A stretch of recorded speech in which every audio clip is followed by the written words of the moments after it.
الحمد لله رب العالمين. اللهم صل على محمد وعلى آل محمد كما صليت على إبراهيم وعلى آل إبراهيم إنك حميد مجيد. اللهم بارك على محمد وعلى آل محمد كما باركت على إبراهيم وعلى آل إبراهيم إنك حميد مجيد. அன்பார்ந்த இஸ்லாமிய சகோதரர்களே, ஹிஜ்ரி வருடம் 1442 சஃபர் மாதம் 8ஆம் திகதி புனித மஸ்ஜிது நபவியிலே இமாம் அஷேக் அப்துல்லா அல் புஐஜான் அவர்கள் மஸ்ஜிதுகளை நிர்வாகம் செய்வதன் சிறப்புகள் எனும் தலைப்பிலே உரையாற்றினார்கள். ஆரம்பமாக அல்லாஹை புகழ்ந்து நபியின் மீது சலவாத்தும் சலாமும் கூறியவர்களாக வருகை தந்திருக்கக்கூடிய மக்களுக்கெல்லாம், அல்லாஹ்வின் நல்லடியார்களே, அல்லாஹ் ஏவிய விடயங்களை எடுத்து நடக்கும் விடயத்திலும் அவன் தடுத்தவைகளை தவிர்ந்து கொள்கின்ற விடயத்திலும் அல்லாஹ்வை அஞ்சி பயந்து நடந்து கொள்ளுங்கள். தக்வா செய்வதுதான் ஒரு மனிதனுடைய சம்பாத்தியங்களில் சிறந்த சம்பாத்தியமாகும். இலாபம் பெறக்கூடிய இலாபங்களில் மிகவும் சிறந்த இலாபம் தக்வாவாக இருக்கின்றது. எனவே இந்த தக்வா என்பது எல்லா விதமான துன்பங்கள் துயரங்களுக்கும் விடுதலையை தரக்கூடியது. அல்லாஹ்வின் நல்லடியார்களே, அல்லாஹ்வை அஞ்சு கொள்ளுங்கள். உங்களுடைய வார்த்தைகளை தெளிவானதாக ஆக்கிக் கொள்ளுங்கள். அவ்வாறு தெளிவாக ஆக்கிக் கொள்வீர்கள் என்றால் உங்களது செயல்களை அல்லாஹ் சீர்படுத்துவான். உங்களது பாவங்களை மன்னிப்பான். யார் அல்லாஹுக்கும் அவனது தூதருக்கும் கட்டுப்பட்டு நடக்கிறார்களோ அவர்கள் மகத்தான வெற்றி அடைந்து விட்டார்கள் என்று சூரா அல் அஹ்ஸாபின் 70-71வது வசனத்தை கூறி தக்வாவை கொண்டு உபதேசம் செய்தவர்களாக, அன்பார்ந்த இஸ்லாமிய சகோதரர்களே, பள்ளி வாயில்களுக்கு இருக்கக்கூடிய மகிமைகளில் பிரதானமான மகிமை முஸ்லிம்களுடைய உள்ளத்திலே அது என்றும் நினைவிலிருந்து நீங்காத ஒன்றாக அமைந்திருப்பதை காணலாம். பள்ளி வாயில்கள் என்பது அல்லாஹுடைய வீடுகளாக இருக்கிறது. உலகத்திலே மிகவும் விருப்பத்துக்குரிய ஒரு இடமாக இருக்கிறது. இது அல்லாஹ்வை வணங்குவதற்காகவும், தொழுகையை நிலைநேற்றுவதற்காகவும், அல்லாஹ்வை திக்ர் செய்வதற்காகவும், இறை விசுவாசிகள் அதன் பால் ஒதுங்குவதற்காகவும் இந்த பள்ளி வாயில்கள் அமைந்திருப்பதை நாம் பார்க்கின்றோம். இந்த பள்ளி வாயில்களை நிர்வாகம் செய்வதை பற்றி கூறுகின்ற போது, நிச்சயமாக அல்லாஹுடைய மஸ்ஜிதுகளை நிர்வாகம் செய்யக்கூடியவர்கள் அல்லாஹுவை விசுவாசம் கொண்டு, மறுமை நாளையும் விசுவாசித்து, தொழுகையை நிலைநாட்டி, ஜக்காத்தையும் கொடுத்து அல்லாஹுக்கு மாத்திரம் அஞ்சக்கூடியவர்கள் தான் இந்த பள்ளியை நிர்வாகம் செய்யக்கூடியவர்களுடைய தகமைகளை பற்றி அல் குர்ஆன் இவ்வாறு கூறுகின்றது. அன்பார்ந்தவர்களே, அல்லாஹுடைய பள்ளி வாயில்கள் நிர்வாகம் செய்யக்கூடியவர்கள் உண்மையிலே இறை விசுவாசியாக இருக்க வேண்டும், அவன் மோமினாக இருக்க வேண்டும் என்பதை திட்ட தெளிவாக அல் குர்ஆனிலே அல்லாஹ் கூறுகின்றான். அதே நேரத்திலே மா கான லில் முஷ்ரிகீன அன் யஅமுரு மசாஜித் அல்லாஹ், அல்லாஹுடைய மஸ்ஜிதுகளை பரிபாலனம் செய்வதற்கு இறை நிராகரிப்பாளர்கள், இணை வைக்கக்கூடியவர்களுக்கு எவ்வித உரிமையும் இல்லை. அந்த நிர்வாகத்திலே அவர்களுக்கு எந்த உரிமையும் உரித்தும் கிடையாது என்பதை அல் குர்ஆன் கூறிக்கொண்டே இருக்கிறது. அதே போன்று அல்லாஹுடைய வீடுகளிலே, அல்லாஹுடைய பள்ளி வாயில்களிலே அல்லாஹுடைய திருநாமம் உயர்த்தப்படுவது, அவனுடைய பெயர்கள் கூறப்படுவது, அவனை துதிக்கப்படுவதெல்லாம் காலையிலும் மாலையிலும் மக்கள் துதித்து கொண்டே இருப்பார்கள் என்று கூறிவிட்டு அல்லாஹ் கூறுகின்றான். அல்லாஹ்வை துதிப்பதற்கு, அல்லாஹ்வை மேன்மைப்படுத்துவதற்கு, அல்லாஹ்வை திக்ர் செய்வதற்கு அவர்களுடைய வியாபாரங்களோ, அவர்களுடைய இன்னொரு உலக நடவடிக்கைகளோ அல்லாஹ்வை திக்ர் செய்வதற்கும், தொழுகையை நிலைநாட்டுவதற்கும், ஜக்காத்தையும் கொடுப்பதற்கும் எவ்வித தடங்கல்களும் எவ்வித தடங்களாக அவைகள் அமைந்து விட மாட்டாது என்பதை அல்லாஹ் அல் குர்ஆனிலே கூறுகின்றான். அந்த மனிதர்கள் நாளை ஒரு நாள் உள்ளங்கள் திருப்பப்படக்கூடிய அந்த நாளை எதிர்பார்த்து பயந்தவர்களாக அவர்கள் இருப்பார்கள். அன்பார்ந்தவர்களே, அதே நேரத்திலே அல்லாஹுடைய வீடுகளிலே வணக்கம் செய்வதை தடுக்கக்கூடியவர்களை பற்றி, அல்லாஹுடைய வீடுகளிலே அல்லாஹ்வை துதிப்பதை பற்றி தடுக்கக்கூடியவர்களை பற்றி கூறுகின்ற போது அல் குர்ஆன் இவ்வாறு கூறுகிறது: وَمَنْ أَظْلَمُ مِمَّنْ مَنَعَ مَسَاجِدَ اللَّهِ அன் யுذكر فيها اسمه وسعى في خرابها. அல்லாஹ்வுடைய வீடுகளிலே அல்லாஹ்வை நினைவு கூறப்படுவதற்கும் அவருடைய திருநாமங்கள் உயர்த்தப்படுவதற்கும் யாரெல்லாம் அதனை பாழாக்குவதற்கு முயற்சித்துக் கொண்டிருக்கிறார்களோ அவர்களை விட மகா அநியாயக்காரர்கள் வேறு யாரும் இருக்க முடியுமா என்று கூறிவிட்டு கூறுகின்றான். அவர்கள் அந்த பள்ளி வாயில்களே நுழையக்கூடியவர்களாக இருந்தாலும் மிகவும் அச்சமுடையவர்களாகவே அன்றி அதில் நுழைய மாட்டார்கள். அவர்களுக்கு உலகத்திலே இழிவு இருக்கிறது, மறுமையிலே மகத்தான வேதனை இருக்கின்றது என்று அல்லாஹ் எச்சரிக்கை செய்து கூறுவதை காணலாம். அன்பார்ந்தவர்களே, அல்லாஹுடைய பள்ளி வாயில்கள் மஸ்ஜிதுகள் என்பது அல்லாஹுடைய இல்லங்களாகும். உலகத்திலே மிகவும் சிறப்பான இடங்களாக அது அமைந்திருக்கின்றன. அல்லாஹை வழிபட்டு அவனுக்கு சதாவும் வணக்கம் செய்யக்கூடியவர்கள் ஒதுங்கக்கூடிய இடமாக இருக்கிறது. இந்த பள்ளி வாயில்களுடைய அந்த இடங்களிலிருந்துதான் தௌஹீத் ஏகத்துவத்துடைய சாட்சியும் ஒவ்வொரு நாளும் தொழுகைக்காக அதான் அழைக்கப்படுகின்ற போது லா இலாஹ இல்லல்லாஹ் என்ற அந்த ஏகத்துவ நாமம் ஒலிக்கப்படுவதை நாம் கேட்டுக்கொண்டிருக்கிறோம். அஷ்ஹது அல்லா இலாஹ இல்லல்லாஹ் அஷ்ஹது அன்ன முஹம்மதர் ரசூலுல்லாஹ்.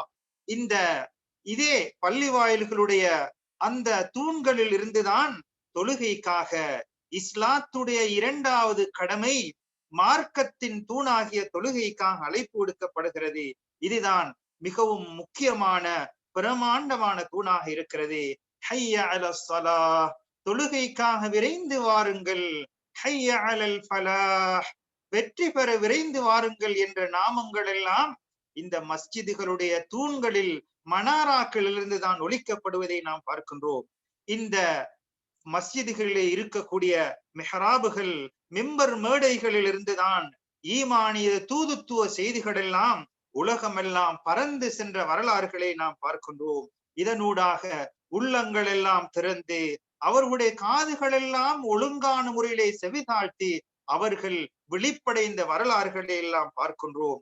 அங்கே இருளிலும் இணை வைப்பிலும் சதாவும் அறியாமையிலே இருந்த மக்களுக்கெல்லாம் அறியாமையை அகற்றி ஒளிபரப்பக்கூடிய மிம்பர் மேடைகளாக மஸ்ஜிதுகள் அமைந்திருப்பதை நாம் பார்க்கின்றோம்.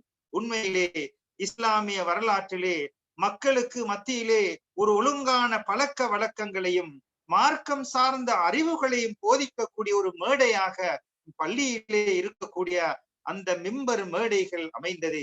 இதன் காரணமாக நபி ஸல்லல்லாஹு அலைஹி வஸல்லம் அவர்களுடைய அந்த மிம்பர் மேடையிலே ஒலிக்கப்படக்கூடிய ஆற்றப்படக்கூடிய அந்த உரைகளின் ஊடாக உபதேசங்களின் ஊடாக எத்தனையோ மகிமை மிக்க சஹாபா தோழர்கள் எல்லாம் அந்த உபதேசங்களை கேட்டு அந்த மஸ்ஜிதுகளில் இருந்துதான் அவர்கள் பட்டதாரிகளாக பயிற்றப்பட்ட அவர்கள் பண்புடையவர்களாக வெளியேறிய வரலாறுகளை எல்லாம் பார்க்கின்றோம்.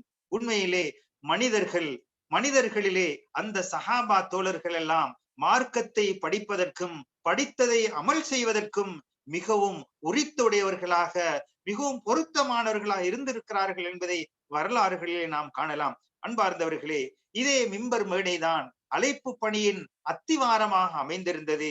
இதனூடாக உலகில் எல்லா மூலை முடுக்குகளில் எல்லாம் இந்த ஏகத்துவம் போய் சேருவதற்கு, இந்த பண்பாடுகள் போய் சேருவதற்கு இந்த மஸ்ஜிதுகளிலே இருக்கக்கூடிய மிம்பர் மேடைகள் காரணமாக இருந்திருக்கிறது என்பதை நாம் காணலாம். அன்பார்ந்த இஸ்லாமிய சகோதரர்களே, அமல்களிலே நமது செயல்களிலே சிறப்பான அமல்களில் ஒன்றுதான் பள்ளி வாயில்களை நிர்வாகம் செய்யக்கூடியதாக இருக்கிறது. உண்மையிலே இந்த பள்ளி வாயில்களை நிர்வாகம் செய்யக்கூடிய இந்த சந்தர்ப்பம் என்பது, இந்த செயல் என்பது மிகவும் அல்லாஹ்விடத்திலே மகிமை மிக்க ஒரு விடயமாக இருக்கிறது. இதன் காரணமாகத்தான் அல்லாஹ் கூறுகின்றான், இன்னமா யஅமுரு மஸாஜிதல்லாஹ் மன் ஆமன பில்லாஹ். அல்லாஹ்வுடைய பள்ளிகளை நிர்வாகம் செய்யக்கூடியவர்கள் அல்லாஹ்வை ஈமான் கொண்டவர்களாக இருப்பார்கள் என்று அங்கே அல்லாஹ் அவர்களை ஒரு ஈமானை, இறை விசுவாசத்தை பரம் சாட்டுவதை நாம் பார்க்கின்றோம். பள்ளி வாயில்களை நிர்வாகம் செய்வதென்றால் அந்த பள்ளி வாயில்களை, மஸ்ஜிதுகளை, கட்டுமான பணிகளை நிறைவேற்றுவது, மக்களுக்கு வணக்கத்துக்காக அவைகளை ஒழுங்குற அமைப்பது, தொழுகையை நிலைநாட்டுவது, ஹய்ய அலஸ் ஸலாஹ் தொழுகைக்காக விரைந்து வாருங்கள் என்று அழைக்கப்படக்கூடிய அந்த அழைப்போசை அந்த மஸ்ஜிதுகளுடைய மினாராக்களிலிருந்து ஒளிபரப்ப செய்வது, இவைகளெல்லாம் பள்ளிகளை நிர்வாகம் செய்வதில் அடங்குகின்ற விடயங்களாக இருக்கின்றன. அபூ ஹுரைரா ரலியல்லாஹு அன்ஹு அவர்கள் அறிவிக்கக்கூடிய ஒரு செய்தியிலே நபி ஸல்லல்லாஹு அலைஹி வஸல்லம் அவர்கள் கூறக்கூடிய ஒரு செய்தியை கூறுகிறார்கள். மனிதர்கள் தொழுகைக்காக அழைக்கக்கூடிய அந்த அழைப்புடைய வெகுமதியையும், தொழுகையிலே முதலாவது சஃபிலே இருக்கக்கூடிய அந்த நன்மையையும் அவர்கள் அறிந்து கொள்வார்கள் என்று சொன்னால், தொழுகைக்காக அழைப்பதற்கும் தொழுகையிலே முதல் சஃபிலே நிற்பதற்கும் அங்கே மக்கள் கூட்டம் கூட்டமாக நிறைந்து வழிவார்கள் என்றால், இவ்வாறு இந்த சந்தர்ப்பத்தை அடைந்து கொள்ள முடியவில்லை என்றால், அவைகளை அடைந்து கொள்வதற்காக அவர்கள் துண்டுகள் குலுக்கி குலுக்கல் முறையிலே இந்த முதலாவது சஃபை அடைந்து கொள்ள வேண்டும், தொழுகைக்காக அழைக்க வேண்டும் என்ற இந்த இரண்டு விடயங்களுடைய நன்மைகளை அடைந்து கொள்வதற்காக போட்டி போட்டுக் கொள்வார்கள் என்று நபி அவர்கள் கூறுகின்றார்கள்.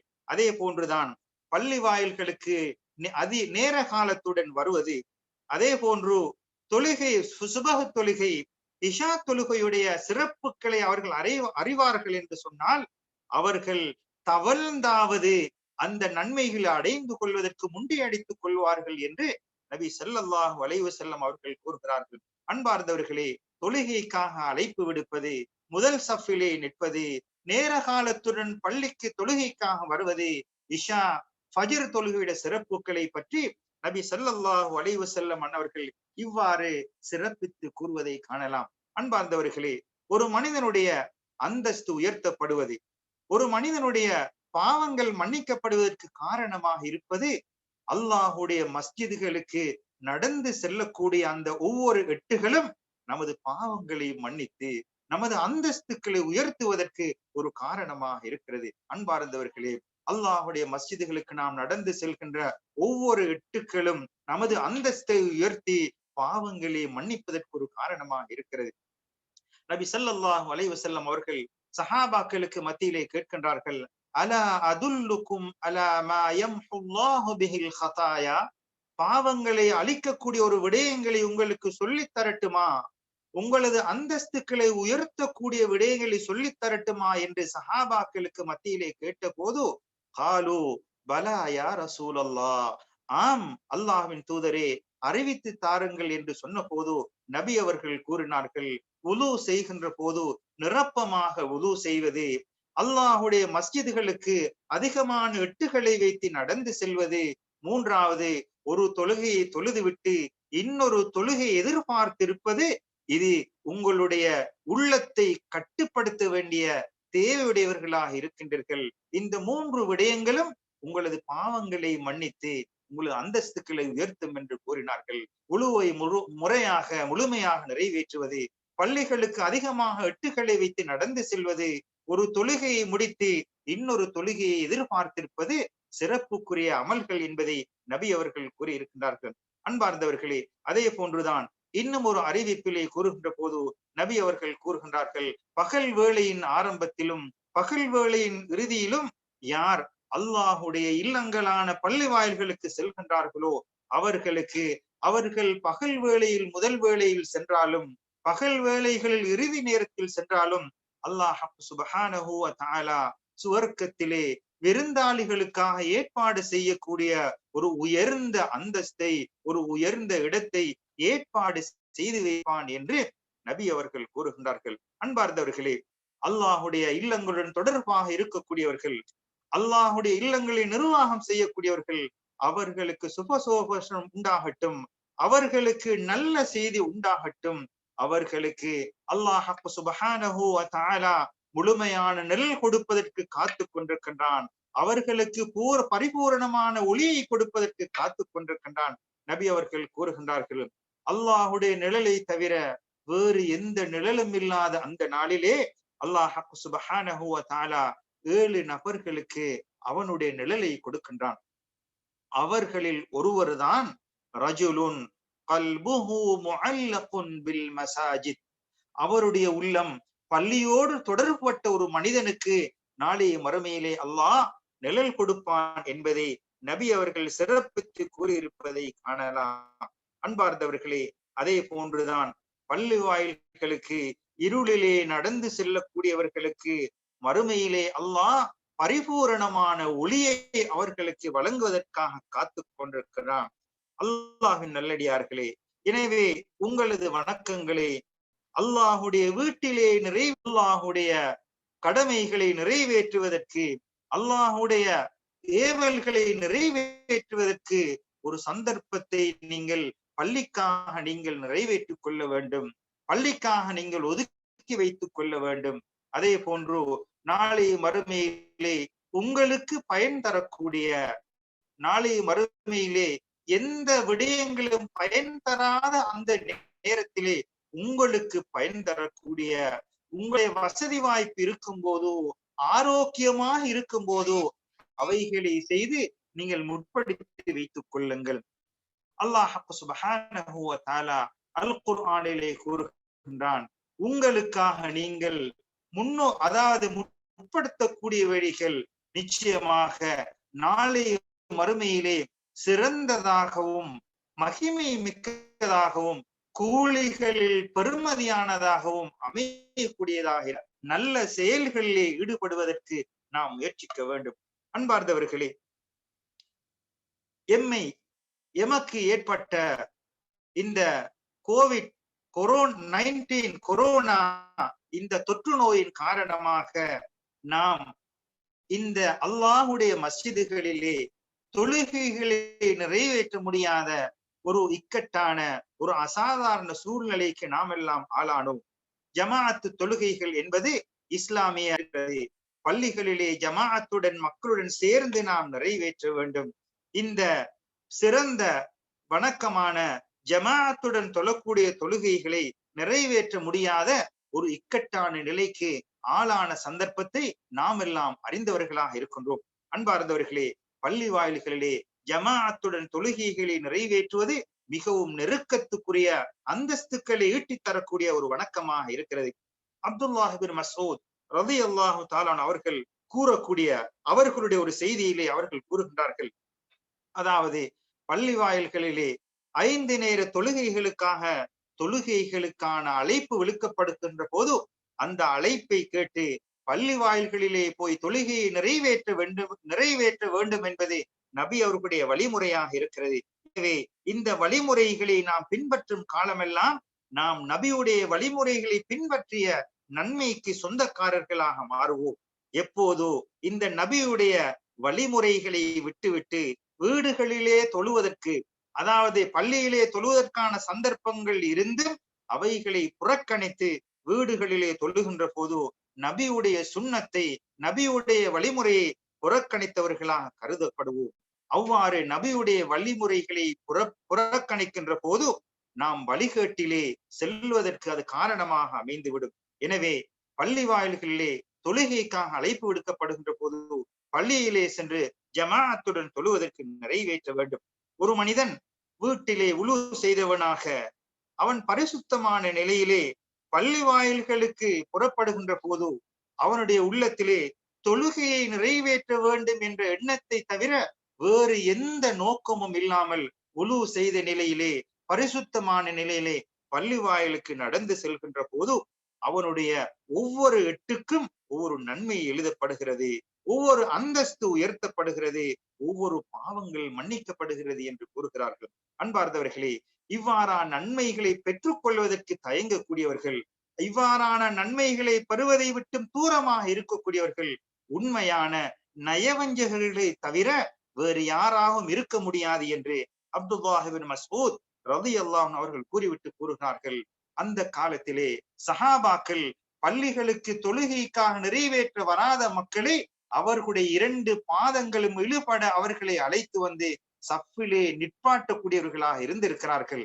காரணம், இந்த தொழுகையை ஜமாஅத்துடன் நிறைவேற்ற வேண்டும் என்ற அவ்வளவு அக்கறையும் ஆசையும் இருந்ததன் காரணமாக இவ்வாறு ஆர்வமூட்டக்கூடியவர்களாக இருந்திருக்கிறார்கள். அன்பார்ந்த இஸ்லாமிய சகோதரர்களே, ஜமாஅத்துடன் தொழுகையை நிறைவேற்றுவது என்பது 27 மடங்கு நன்மையை ஈட்டித் தரக்கூடியதாக இருக்கிறது. தனியாக தொழக்கூடிய தொழுகையை விட ஜமாஅத்துடன் நிறைவேற்றப்படக்கூடிய தொழுகை 27 மடங்கு சிறப்புக்குரியதாக இருக்கிறது. அதே போன்று ஒரு மனிதன் வீடுகளிலோ அல்லது கடை தெருக்களிலோ தொழுகையை நிறைவேற்றுவதை விட பள்ளி வாயில்களை ஜமாஅத்துடன் நிறைவேற்றுவது 25 மடங்கு சிறப்புக்குரியதாக இருக்கும் என்று இன்னும் ஒரு அறிவிப்பிலே நபி அவர்கள் கூறுகிறார்கள். எனவே ஒரு மனிதன் வுது செய்து உலுவை முழுமையாக செய்து பள்ளிக்கு அல்லாஹ்வை தொழுவதற்காக மாத்திரம் அவன் புறப்பட்டு செல்கின்ற போது எத்தனையோ நன்மைகள், ஒவ்வொரு எட்டுக்கும் ஒவ்வொரு நன்மைகள், ஒவ்வொரு அந்தஸ்துக்கள் உயர்த்தப்படுகிறது, பாவங்கள் மன்னிக்கப்படுகிறது. அது மாத்திரமல்ல, வானவர்கள் அந்த மனிதர் தொழுகையிலே இருக்கும் காலமெல்லாம் அந்த மனிதர்களுக்காக பிரார்த்தித்துக் கொண்டிருக்கிறார்கள் என்ற செய்தியை நாம் புகாரியிலே வரக்கூடிய ஹதீஸின் மூலமாக நாம் தெரிந்து கொள்ளலாம். அன்பார்ந்த இஸ்லாமிய சகோதரர்களே, எனவே இந்த கொரோனா வைரஸ் தொற்று நோயின் மூலமாக முஸ்லிம்கள் எத்தனையோ சிரமங்களுக்கு ஆளானார்கள். ஜமாஅத்து தொழுகைகள் விடுபட்டது.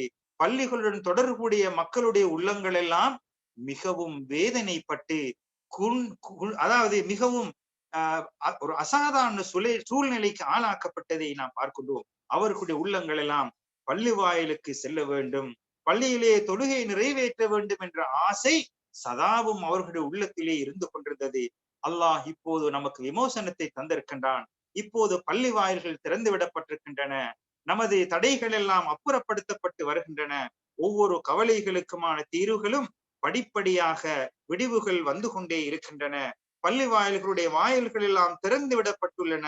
எனவே அந்த பள்ளியை நிர்வாகம் செய்யக்கூடியவர்கள், வணக்கத்திலே ஈடுபடக்கூடியவர்கள், பள்ளியுடன் தொடர்பு ஏற்படுத்தக்கூடியவர்கள் சந்தர்ப்பத்தை பயன்படுத்திக் கொள்ள வேண்டும்.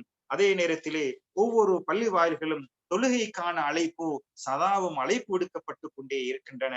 எனவே அந்த பள்ளி வாயிலை வணக்கத்துக்காக நமது நேரங்களை கழிக்கக்கூடிய, அல்லாஹுக்கு நெருக்கமான வணக்கங்களை செய்யக்கூடிய இடமாக அந்த பள்ளி வாயில்களை நாம் ஆக்கி கொள்ள வேண்டும். அதே நேரத்திலே உம்ராவை நிறைவேற்றுவதற்கும் அல்லாஹுடைய கடமைகளை நிறைவேற்றுவதற்காக உலகெங்கிலும் இருந்து வரக்கூடிய மக்களுக்கான ஏற்பாடுகளும் நடைபெற்றுக் கொண்டிருக்கின்ற செய்தியையும் நாம் கேள்விப்படுகின்றோம்.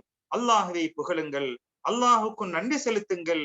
எஞ்சி இருக்கக்கூடிய இந்த தொற்று நோய் முற்று முழுதாக நம்மை விட்டு சென்று விட வேண்டும் என்று அல்லாஹ்விடத்திலே பிரார்த்தனை புரியுங்கள். எல்லா விதமான துன்பங்கள், சோதனைகளை விட்டும் அல்லாஹ்விடத்திலே பிரார்த்தனை புரியுங்கள். அல்லாஹ் ஆரோக்கியத்தையும் நல்ல செழிப்பான வாழ்வையும் தர வேண்டும் என்று அல்லாஹ்விடத்திலே பிரார்த்தனை புரியுங்கள். அல்லாஹுடைய வீடுகளுக்கு விரைந்து செல்லுங்கள். அல்லாஹுடைய அழைப்பை ஏற்று அல்லாஹுடைய அழைப்புக்கு பதிலளித்து அவர்களுடைய அந்த கடமைகளை, தொழுகைகளை உரிய நேரத்திலே நிறைவேற்றுவதற்கு நீங்கள் முயற்சி செய்யுங்கள். அவ்வாறு நிறைவேற்றுவீர்கள் என்றால், அல்லாஹுடைய அழைப்புக்கு பதிலளிப்பீர்கள் என்றால் உங்களுடைய செயல்கள் எல்லாம் சீராகிவிடும். மகிழ்ச்சிக்குரியவர்களாக, நேர்வழி பெற்றவர்களாக நீங்கள் மாறிவிடுவீர்கள். எனவே தொழுகைகள், குறிப்பாக தொழுகைக்காக அழைப்பு விடுக்கப்படுகின்ற போது அந்த தொழுகைகளை உரிய முறையிலே நிறைவேற்றுவதற்கு, உரிய நேரத்திலே நிறைவேற்றுவதற்கு நீங்கள் பழகிக் கொள்ளுங்கள். அன்பார்ந்த இஸ்லாமிய சகோதரர்களே, அதே போன்றுதான் அல்லாஹ் சுப்ஹானஹு வ தஆலா இந்த நாட்டுக்கென வழங்கி இருக்கக்கூடிய ஏராளமான நிஅமத்துக்களில் குறிப்பிடத்தக்கதாக நாம் கூறக்கூடிய நிஅமத்துக்களாக இருப்பது, இந்த நாட்டிலே ஏகத்துவம் நிலைநாட்டப்படுகின்றது. ஒற்றுமை, பாதுகாப்பு, ஸ்திரத்தன்மை.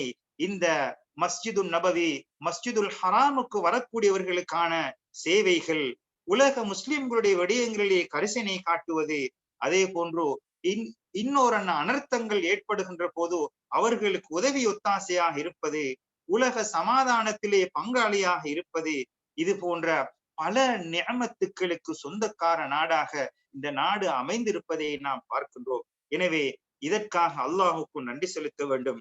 இந்த பாதுகாப்பை, ஸ்திரத்தன்மையை நிலைநாட்டுவதற்காகவும், இந்த பாதுகாப்பை தக்க வைத்துக் கொள்வதற்காகவும், அல்லாஹ் வழங்கி இருக்கக்கூடிய அருள்களை தக்க வைத்துக் கொள்வதற்காகவும், இந்த மார்க்கம் சார்ந்த ஒற்றுமை, அதே போன்று சமூக ஒற்றுமை, அதே போன்று தலைவருக்கு, இமாமுக்கு கட்டுப்படக்கூடிய தன்மை, ஜமாஅத்துடன் ஒன்றாக நடைபெறுவது, அதாவது கட்டளைகளுக்கு கட்டுப்படுவது, இந்த நாட்டு தலைவர்களுக்காக, நமது பொறுப்பாளர்களுக்காக பிரார்த்தனை புரிவது போன்ற விடயங்களை நாம் வாழ்விலே எடுத்து நடக்க வேண்டும்.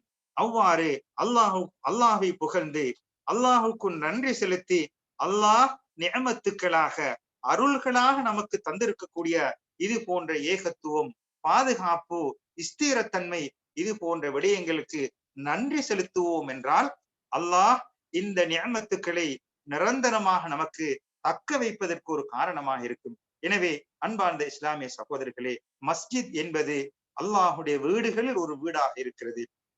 இவைகளிலே அல்லாஹுடைய திருநாமங்கள் உயர்த்தப்படுவது, அல்லாஹுவை தொழுவது, அல்லாஹுவை திக்ரி செய்வது, இது போன்ற இன்னொரு நல்ல வணக்கங்களிலே ஈடுபடுவதற்காக அமைக்கப்பட்டுள்ள இந்த பள்ளி வாயில்களை யாருக்கெல்லாம் நிர்வாகம் செய்யக்கூடிய சந்தர்ப்பம் கிடைத்திருக்கிறதோ அவர்கள் அதனை முறையாக இஸ்லாமிய வழிகாட்டலின் பால் பயன்படுத்திக் கொள்ள வேண்டும். அதே நேரத்திலே யாரெல்லாம் ஆரோக்கியமாக அல்லாஹுடைய வீடுகளில் இருந்து அழைப்பு விடுக்கப்படக்கூடிய அந்த அதானை கேட்கக்கூடியவர்களா இருக்கின்றார்களோ அவைகளுக்கு பதிலளித்து அந்த பள்ளி வாயில்களிலே சென்று முறையாக உரிய நேரத்திலே தொழுகையை நிறைவேற்றக்கூடிய நன்மக்களாக நம் அனைவர்களையும் அல்லாஹ் ஆக்கியருள் புரிவானாக. ஆமீன்.